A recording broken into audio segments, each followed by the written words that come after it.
Baru-baru ini, sebuah video yang memperlihatkan sejumlah warga memikul jenazah di jalan berlumpur viral di media sosial. Video tersebut viral setelah diunggah akun @wargajombang di halaman Instagram pada Selasa 5 April 2022. Dalam unggahannya, pengunggah menyebut sosok yang diangkut dalam tandu adalah Rustam, warga dusun Kedung Dendeng, Desa Jipurapah. Beberapa orang tampak bergantian memikul sebuah tandu berisi jenazah di atas jalan berlumpur.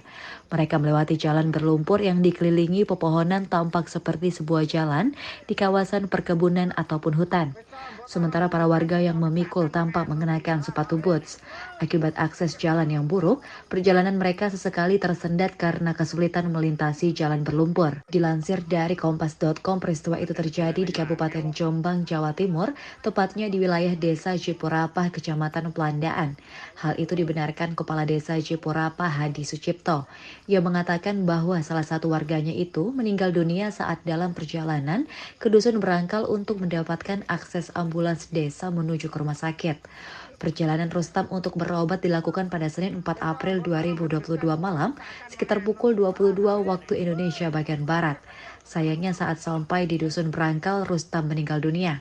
Bahkan jasadnya sempat disemayamkan selama 1 malam. Sejumlah warga kemudian membawa jenazah Rustam meninggalkan dusun Berangkal menuju dusun Kedung Dendeng untuk dimakamkan pada Selasa 5 April 2022 pagi.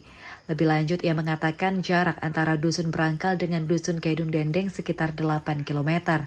Tak hanya jarak yang cukup jauh, medan antara kedua dusun di Desa Jipurapah tersebut cukup sulit apalagi saat musim hujan. Alhasil jalan tidak bisa dilintasi berbagai jenis kendaraan dan warga terpaksa membawa jenazah Rustam dengan berjalan kaki. Wis to, mbok tono bet-betan, mbok tok kesatan wong anut kuwi. Salah, terus. Ayo syuting. Wancane dalane yo angel kok.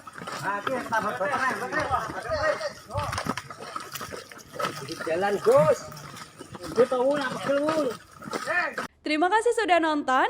Jangan lupa like, subscribe, dan share ya.